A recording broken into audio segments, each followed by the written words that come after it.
Hello, and thank you for joining me for another episode of the Finish More Music podcast. I'm joined once again by DJ Rob Nicholson from Team FMM. How are you, DJ Rob? I'm very good, thank you. Thank you for having me back again. Oh, you're too good. That's why. You're too good. Slowly going to phase me out with your genius. That's what's going to happen. I doubt it, but I'll do my best. Love it. That was a proper sort of understated British reply with a bit of humour edge to it. I love it. So, in this episode, we decided what we would do is send out an email because we get a lot of requests for different things that we might cover, which is amazing in the podcast. And we thought it would be a great idea to ping out an email and invite anybody who wanted to ask a question and direct the topics that we would cover in an episode. So first and foremost, a huge thank you if you submitted a question. We got absolutely loads, which was phenomenal. So we'll absolutely be doing this again.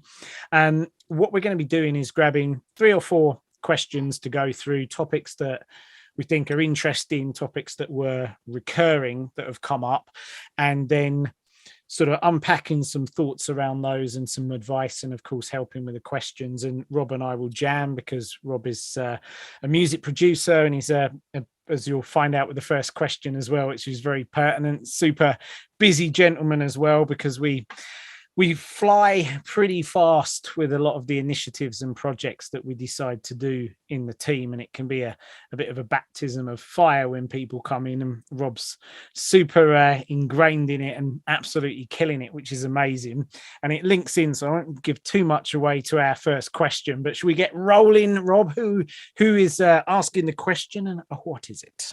Alrighty, the first question is from Dario, and he wants to know, how can I manage to improve my daily routine by balancing my life outside of music, in other words, job, family, and workout, and the music making and producer part?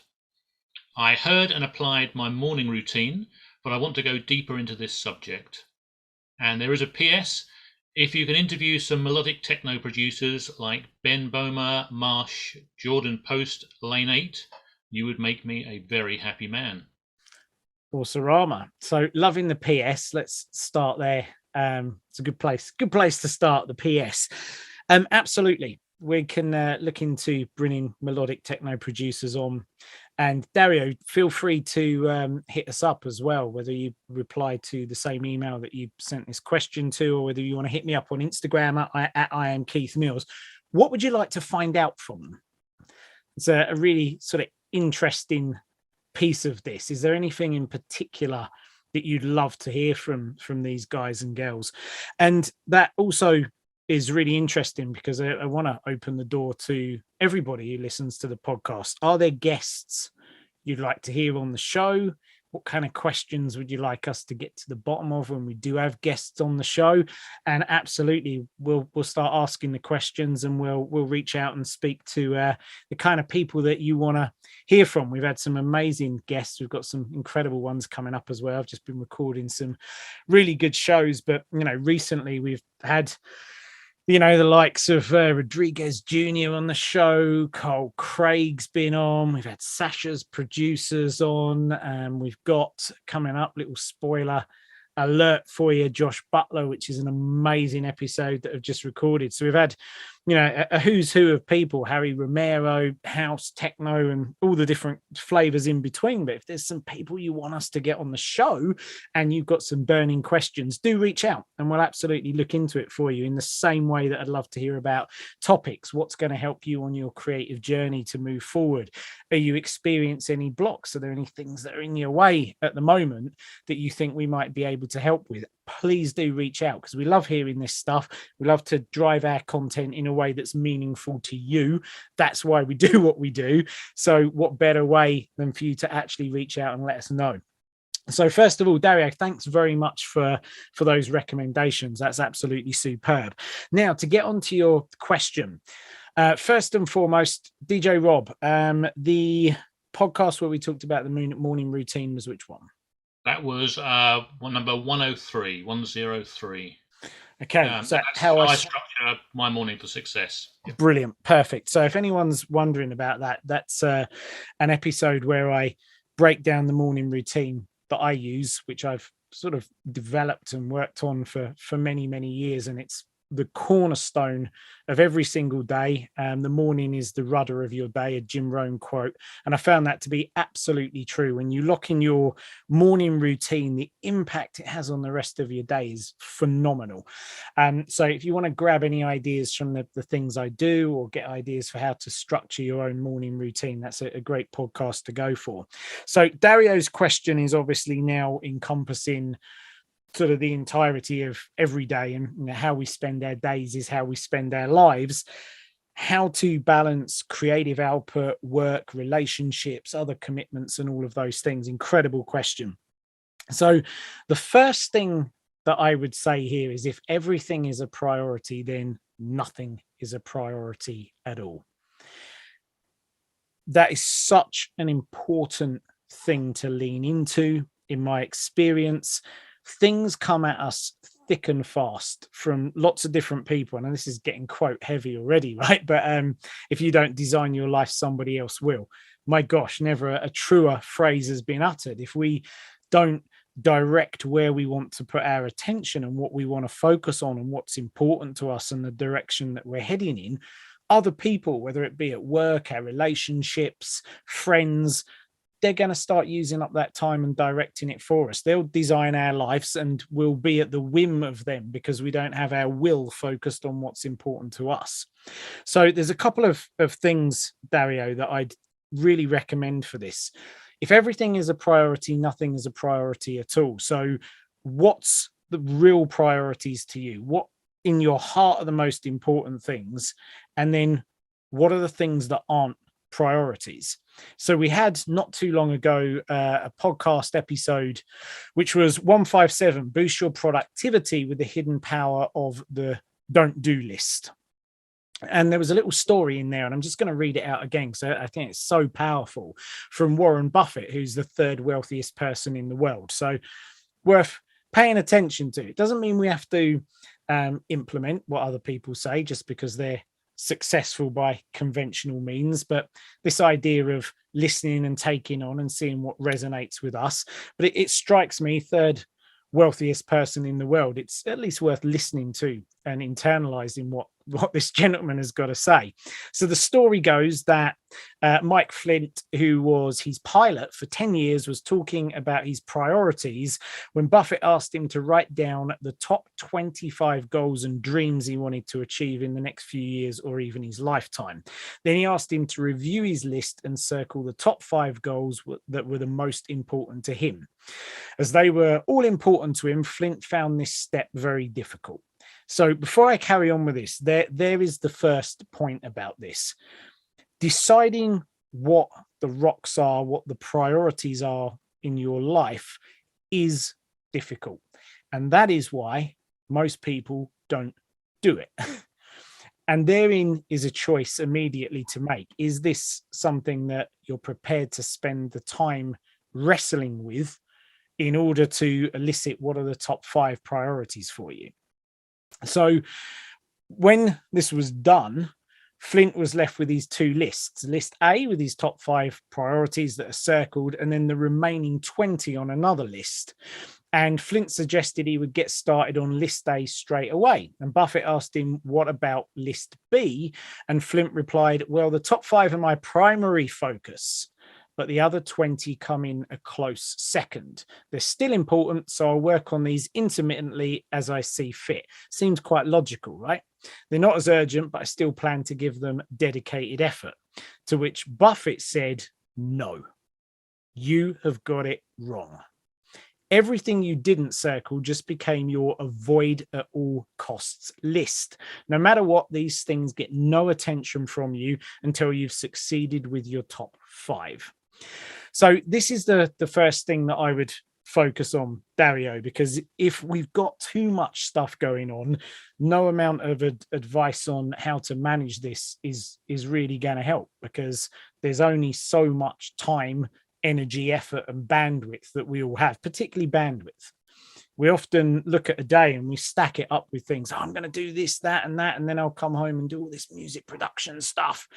And this stuff is bandwidth intensive. And if we, no matter how many hours there are, if we spend too long on high bandwidth, high resource gobbling activities for our mind, we're going to run out of steam. Nobody can spend, whatever it might be, 16, 17 waking hours focusing on high bandwidth, resource intensive activities. So that's why it's important to get clear on what your priorities are and the things that you're definitely going to leave. Now, the second question around how to balance these items, or in fact, even how to elicit, I guess, these top priorities, is for me to jump out 3 or 5 years and figure out what your vision is. What is your true north? What would you love your life to be like? Who would you like to be? What really lights you? And that encompasses everything. That encompasses your work and where you are in your career. That encompasses your music. Maybe music's going to be your career. It's different for everyone. It encompasses your relationships, who you are, how you show up every day, how you impact other people in the world. All of these pieces of the puzzle. And that will give you hints as to the balance that you then want to have in your life now in order to get there. And it may be that some things you decide need to be a priority now in order for other things to be a priority later. That's entirely possible. But once you've got that clarity and intention of the things that truly are important to you and the things that aren't, we get very clear on, I won't use any of my bandwidth on these things. They're going out of the window. And this is where my intention and attention is going to be. And then it becomes a lot easier to manage our time. Then this always sort of goes down a funnel. We start with our vision. That informs our goals, which are closer to us, like our year goals. Then our 90-day goals, and we do something inside of FMM called the FMM impact goals every quarter. So 90-day goals of the high priority things that our members are aiming for. And then that informs what we're going to work on a weekly basis. And one of the things that I do that I find really impactful is plan every week at the start. So Sunday is plan the upcoming week. What's going in the different boxes? If it doesn't get scheduled, it doesn't get done. What needs to be done, what's important. I try to have as much time in my diary that's flexible. So I've got my to-do list for the week, but I like to be flexible on a daily basis if I can, outside of meetings and all of those different things that we have going on. And then at the end of the week, reflect on how it went, what's carrying over to next week. If we didn't get things done, we're human beings. What's important, what isn't, what can I delegate, what can I delete? But it's always guided by the projects that feed the goals, that feed the vision, but work from the end in mind. Vision informs the goals, informs the projects, informs what we're going to do every week. And that's the way that I plan things out. So we cut out separate the wheat from the chaff, get clear on that, and then work it backwards and just keep going for your goals every week. What's the biggest priority that's going to get me towards my goals? So big answer. I realize that, but that is a hell of a question. How do I manage my life? So hence the big answer. Rob, your thoughts on that? Because I alluded to this at the beginning. You're a music producer, you're a family man, you've got other hobbies and commitments outside of that. And you love your snowboarding and health and all of those different things. And then, of course, you've got your role in FMM. As I said, we're often working at breakneck speed. Any tips or thoughts around this? Yeah, for me, the one tip is I try and get up early enough to get the things done. So definitely the music production first thing in the day, because I know that at the end of the day, it's just going to be, crazy. Who knows what's going on at the end of the day? It's different each time. So I get up early, and I'll get up earlier if need be to get those things, fit them in first of all. Get them ticked off the list, and that's worked pretty well for me. And also, like you say, I mean, I've been doing the same thing with the weekly calendar. I found that's worked very well. Beginning of the week or the end of the previous week, I'll plan ahead the following one. Yeah, and that's a really good point you were making about the idea of fitting in the priority stuff early in the day.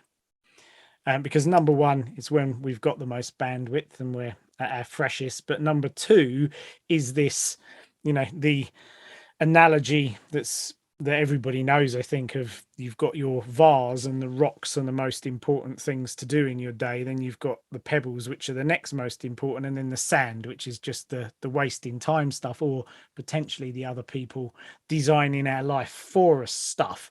And it's really easy, even on a single day, to get up in the morning and plan the day and think, okay, this is how the day's going to go.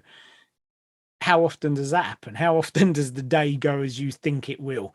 So rarely. So the later you leave the most important stuff in the day, the more chance that something is going to happen.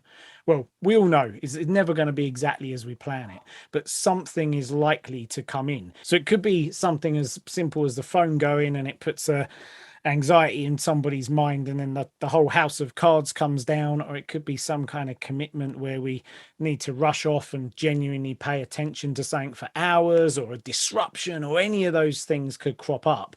So front loading your day with the most important things, and it's that idea of eating the frog as well.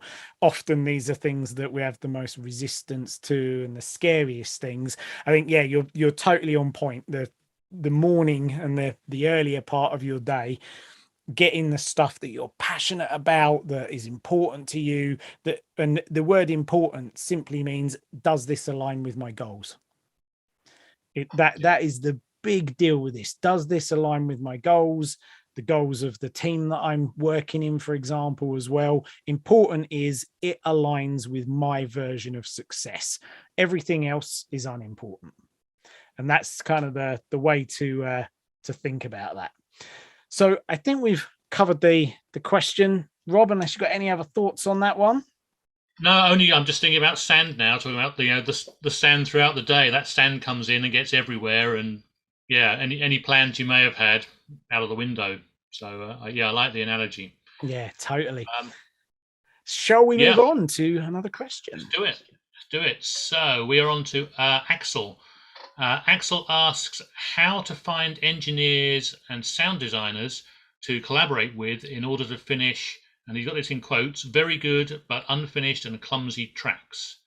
I'm in France and have to pay a lot for studio sessions, and that's very expensive. Great question. Another great question.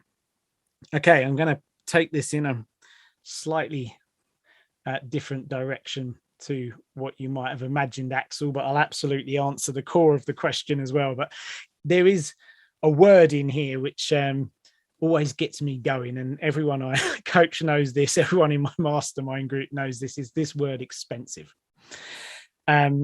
This word expensive gets thrown around quite a lot, and I think for me it's not normally that useful, because here's why. We can say that something is inexpensive, such as buying a plugin, for example. Well, Plugin Alliance has got this amazing sale on that they had on like last week and the week before, bless them. Like, oh, this thing's such an amazing deal. It's like so inexpensive, or it's so cheap, we could say. So go, oh, that's $20. Now, when we look at that through a different lens, it may be that we've just bought this shiny synthesizer into our studio, into our workflow environment, into our DAW, and actually it's got a steep learning curve. And maybe it introduces overwhelm, and maybe it introduces frustration, and maybe it knocks us out of this great creative process that we had, or we were on some kind of run and we got distracted by this inexpensive item. But actually, what's the real cost of it?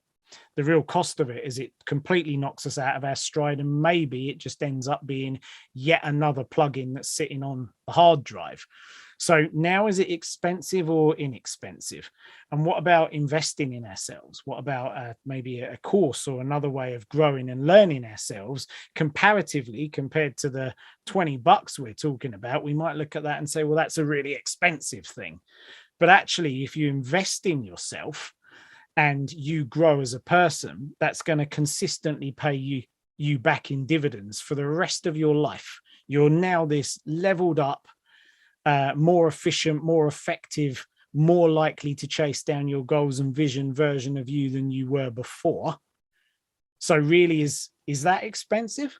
And what about the opportunities that come up, those lucky breaks, those moments that will appear in our life that maybe we would miss if we hadn't leveled ourselves up and invested in ourselves? Maybe they come up and we're not ready for them. Well, now all of a sudden that seems like it's really inexpensive and the plugin seems like it's really expensive. So I'm a big proponent of instead looking at value or value exchange. What is the value of it? So, and to be clear, I'm certainly in no way having a pop here for Axel. It may be the case that these sessions are beyond his means, which is a totally fair thing to say. But are they expensive, or actually is the value really great? And then we can say, well, how could I increase the value of this thing? So if you're going into the studio with people, one person might go, and let's call them person A, might go into the studio and have their track mixed down and come away and go, I've got a mixed down track. Okay. So that's the value they got. They paid X money out and time to sit there, and they come away with a mixed track. And they go back a month later and they come out with another mixed track, and they continue with that. Person B might go in with the intention of, what can I learn here? What questions can I ask? What can I learn that this mixed down engineer is doing that I can change earlier on in my process with my sound selection and my arrangement and the way I layer sounds up and choose them in different octaves and all of these different things? If I was to go in and come away with 5 or 3 solid lessons every time I go in there, who would I be if I invested this in working with other people, in this case with the unfinished and clumsy tracks? What is it that they're doing that I can learn, that I can take away to improve me? Well, person B's just come away with some phenomenal value now. So I think there's an interesting sort of way of thinking, a perspective that was hugely valuable for me. And maybe, Axel, it's valuable for you, maybe it isn't, but I really wanted to share that because it was a game changer for me. And it's actually something that Rob and I have spoken about. So one of the things that we're huge on is investing in our team. And so I had a conversation with Rob and I said, look, any courses, anything that's going to level you up as a human being that impacts your role in the team, which therefore impacts all of the people that we serve, from our members to our, wider ecosystem. This word expensive, like, slap it out of your mouth. I don't want to hear that. If you see something, forget about that. Just bring it to us. Go, guys, I think this thing's going to level me up. I think this thing is going to help me to fulfill my role, to grow, to help grow this team, to help grow our members and all of these things. And let's have a conversation about this. And that's how I love my team to think. So, and that's the thing, right? You've got a number of different courses and things you're doing at the moment. Yeah. Excuse me. I'm just straight away, I can feel the value from these courses, and it's just, there's just so much stuff immediately I'm taking in, and I can see how that's going to snowball and have an effect. I think a lot of the time there's value you don't even see. When you sit and think about it and you start thinking, yeah, that's going to do this, which is going to affect that. It's worth just taking a few minutes to consider when you're talking about expensive versus value, and kind of get it clear in your mind just what you are going to get from that particular course or studio session, whatever it is. Yeah, totally. And even the experience of it, the contacts you might make, there's so many different things that can happen, so Anna and I go to the various mastermind groups that we're in, and some of the biggest value that we take from that are the friendships that we build, the network, as well as the knowledge and all of those things that would be the initial thing someone would think I'm investing to learn this stuff.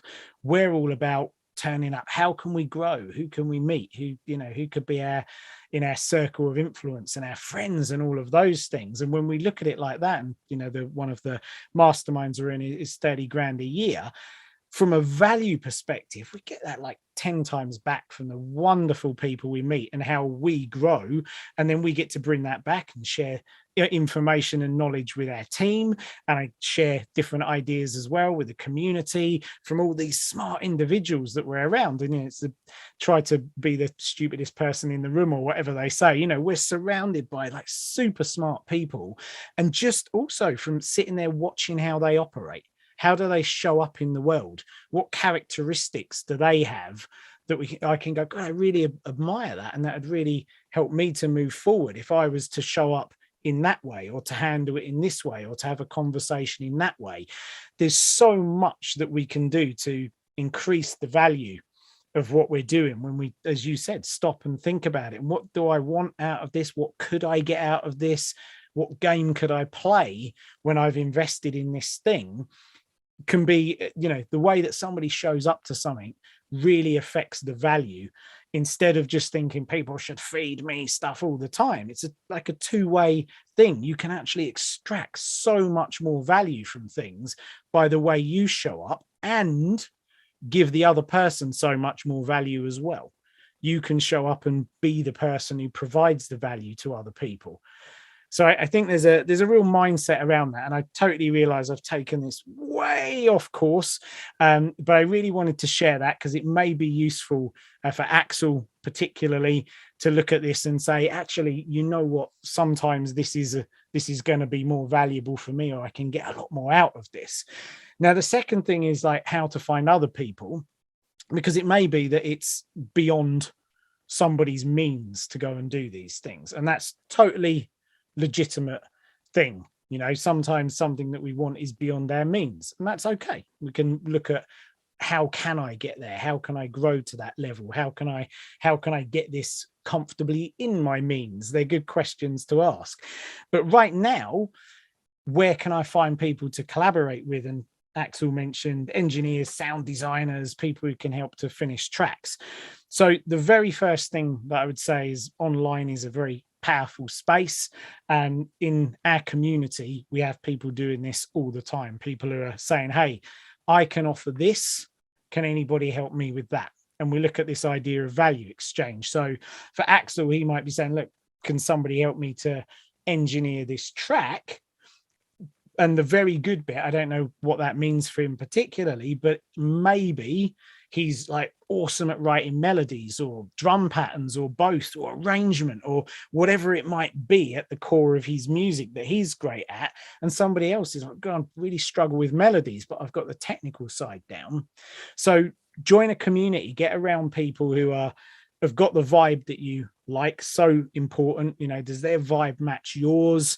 Are they into the things you're into? Have they got the same kind of ambitions and hopes? Really important when you're collaborating. Are they as disciplined as you? Are they as committed as you are? Seek that group of people, and then in there be able to turn up with a how can I help mentality. And this would be really useful for me. And my advice entering any kind of collaboration with anyone is try to give more than you get. Try and actually be the person who brings more value to the exchange. It's always pays dividends to be the person who's there to give as much as you possibly can. People will love working with you. People tend to reciprocate these things anyway, but you don't know what the knock-on effect is in the world, how that person then goes and pays that forward to other people. Maybe there's more opportunities for you, but maybe you've been this shining light who's spread that out amongst other people. I think it's a really important thing to focus on, and a valuable piece of advice. And it's always served me well since I learned it as well. Any thoughts on this one, Rob?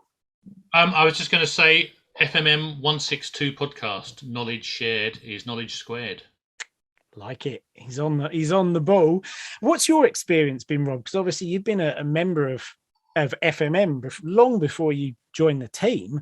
You were one of the first members in the door, and we do all these collaborations where we organize these things, as well as members reaching out to each other, and friends for life and all these amazing things that we love seeing. What's been your experience of collaborating and growing your skills and finding people with complementary skill sets? I think it's been, well, certainly in FMM I found it super easy. Whether it's either asking a question and then that turning into a collaboration, or just going straight into the collaborations. Uh, yeah, I mean, just seeing the way people work for one thing is a big lesson every time.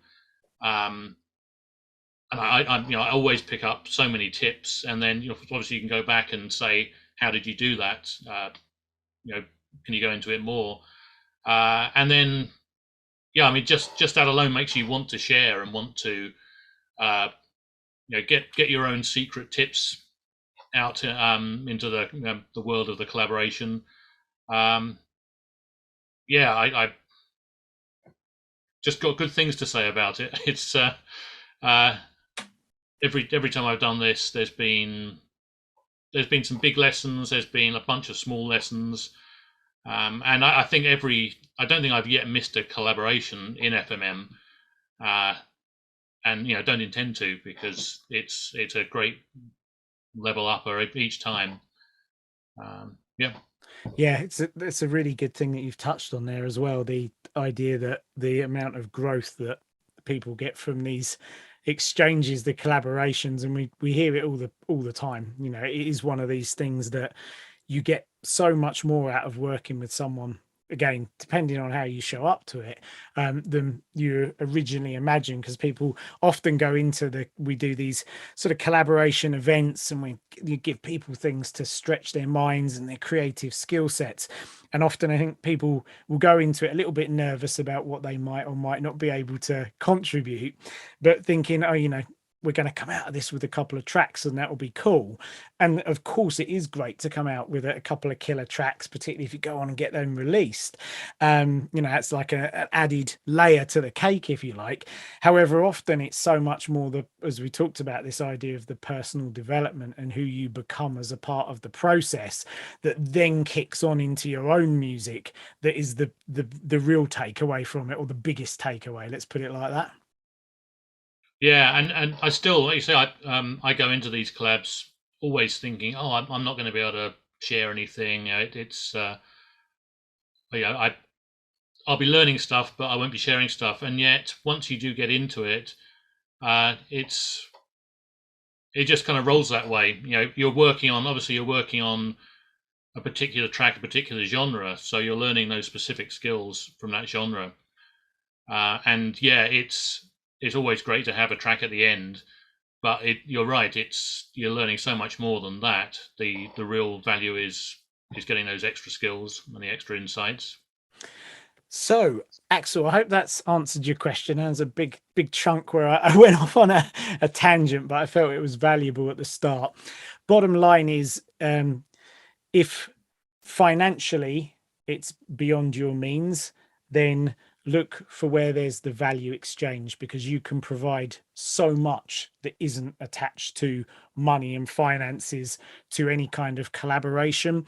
Join a community, get around like-minded people, who will lift you up, have got the right vibe, the positivity, the same sort of ambitions that you have, and you'll be able to find engineers, sound designers, and all sorts of people to help you, who are looking for somebody with the various skills that you possess as well.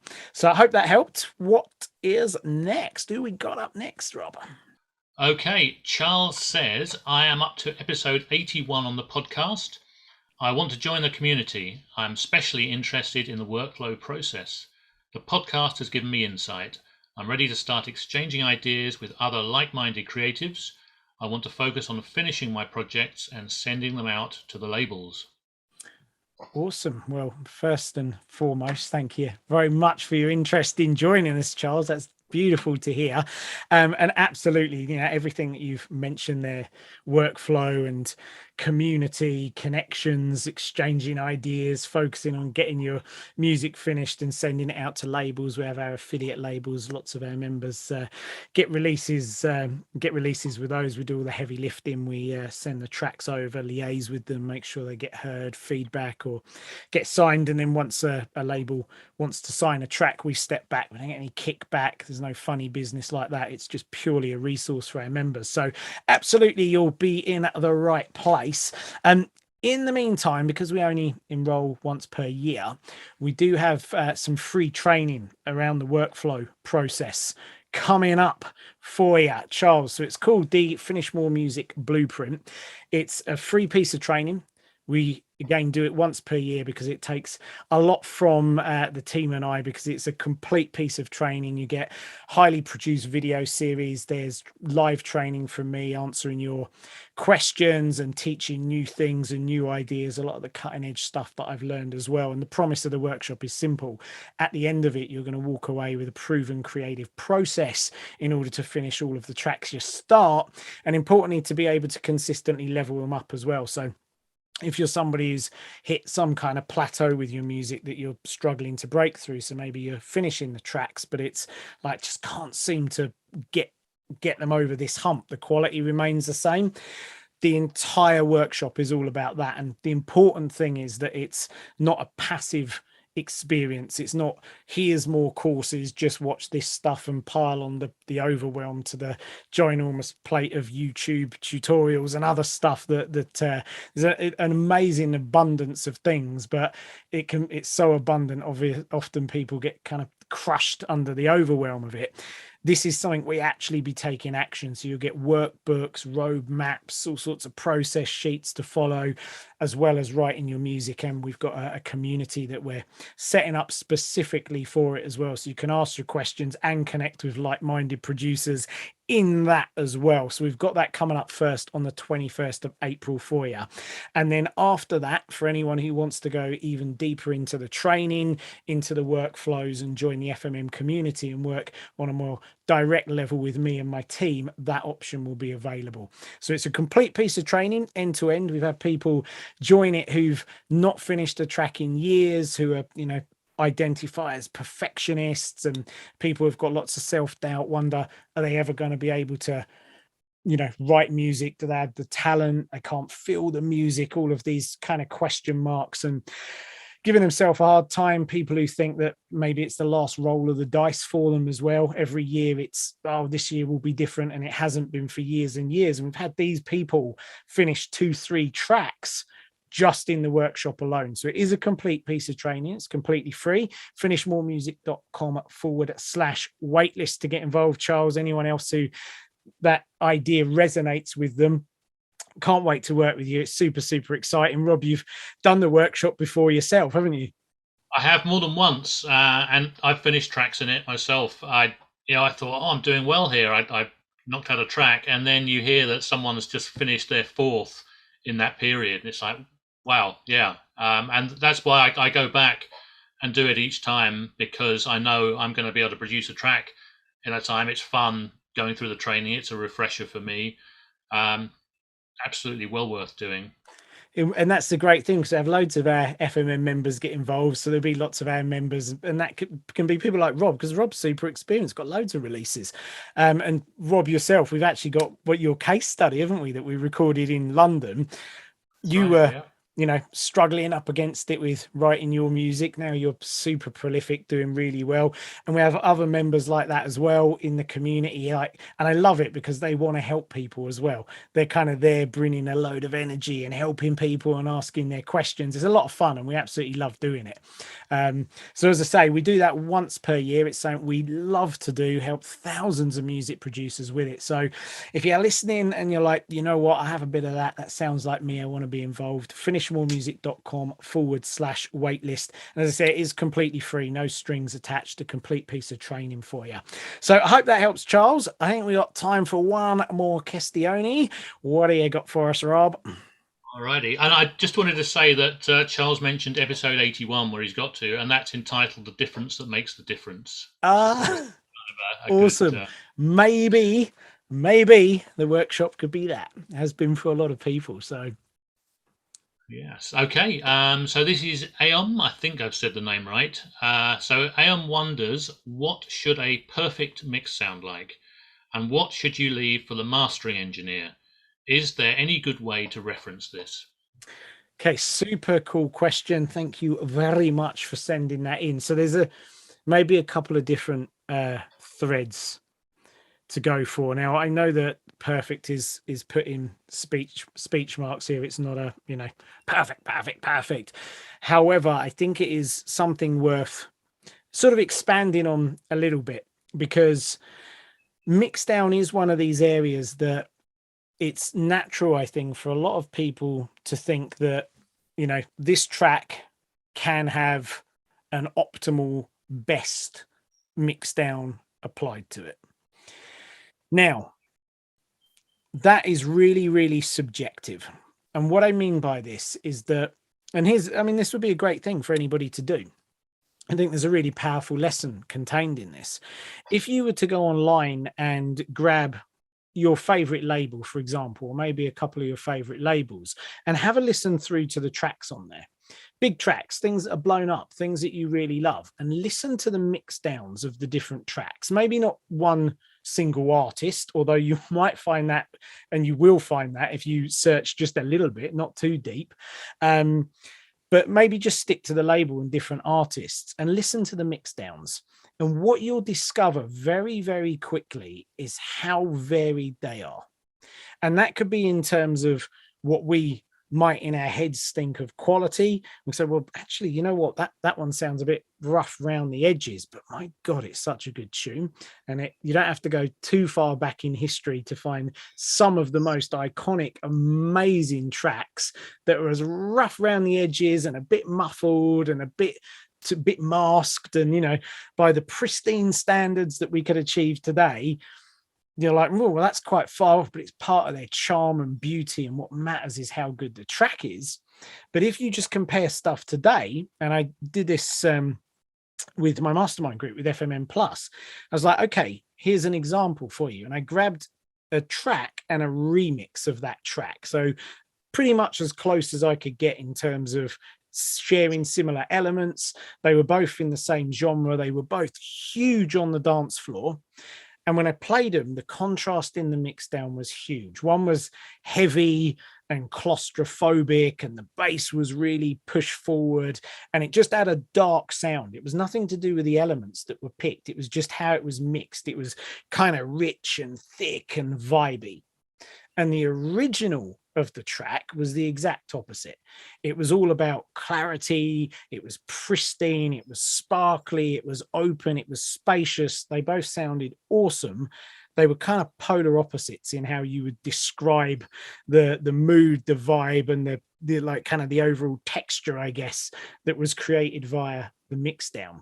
So when we're talking about, what would be optimal or, perfect, again in air quotes, for a track, it comes down to what you want to convey with the piece of music. And it's really worth thinking about that when we go into a mixdown. How do I want this track to come across? What's important about this? What's the integrity of the track? How do I protect the things that are important, not, and remove the things that are masking or clouding or in some way taking away from my artistic vision in this track?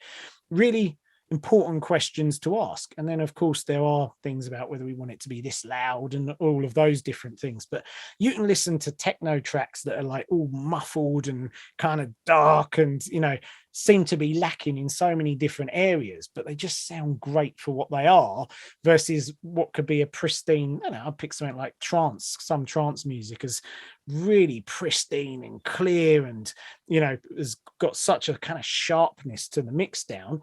Neither is right or wrong here. They both sound amazing. It's the artistic direction that goes into it and your ability to craft that.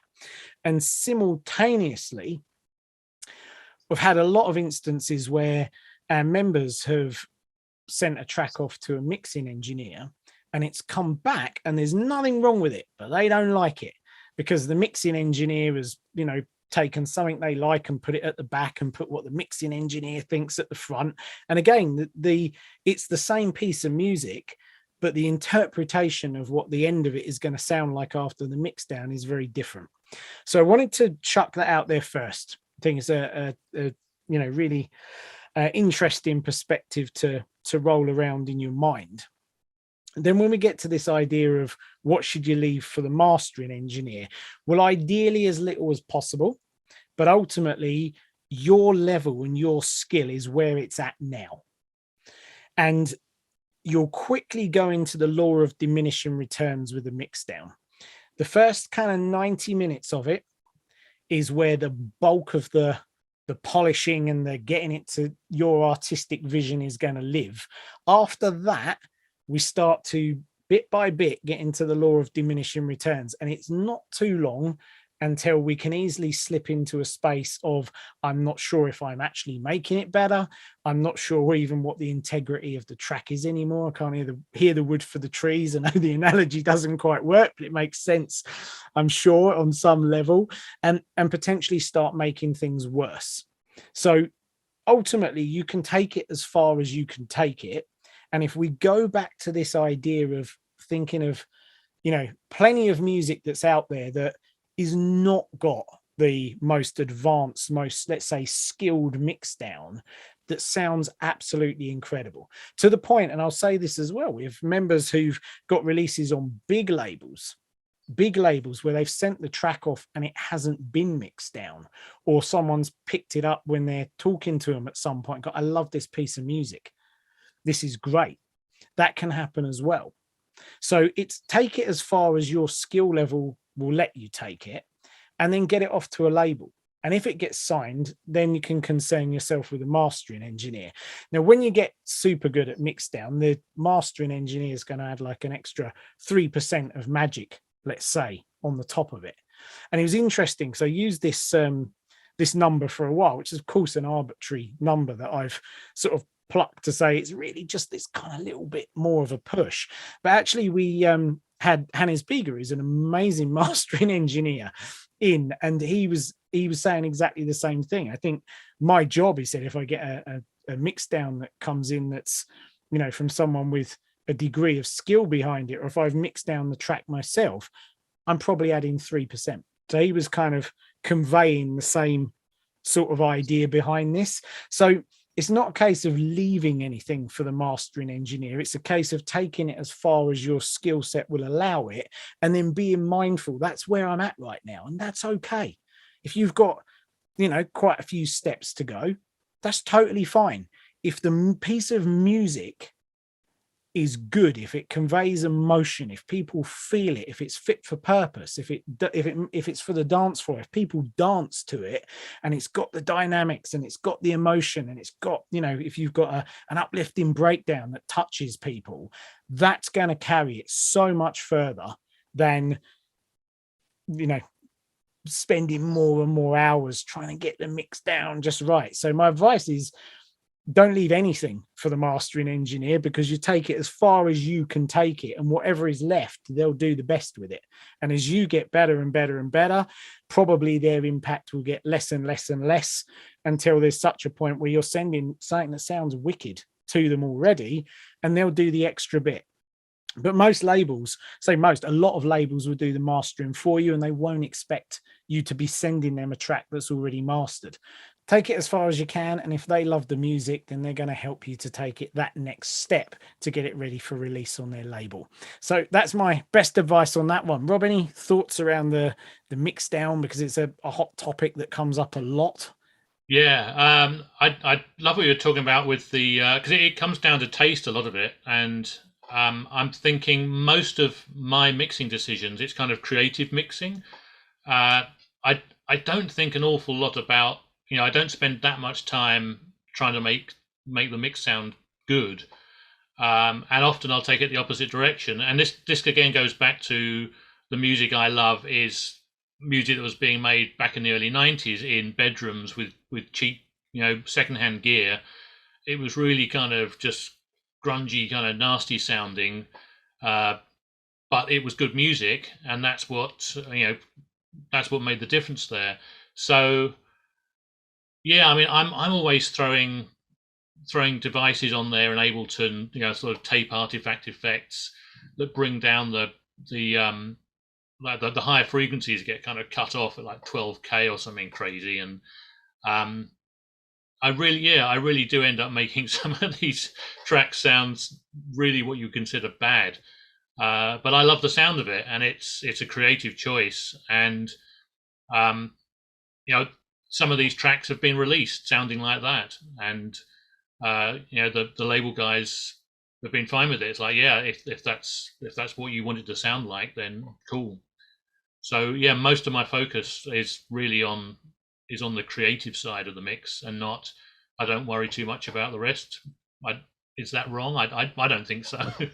Absolutely not. And you've nailed it really well there, because even when we look at the idea of this perceived notion of everything, this, everything's got to be super clear and all the rest of it, and we say, yeah, if we want it to be clear, so be it, but it's not everything has to be like there's this thing that we can hold up as being the ideal mix down. Doesn't exist, to the point that we think we spent years and years and years when we went digital and in the box trying to make everything as pristine as possible, then got there with this like hardly any, certainly not noticeable noise floor and all these plugins capable of sculpting things to, near perfection.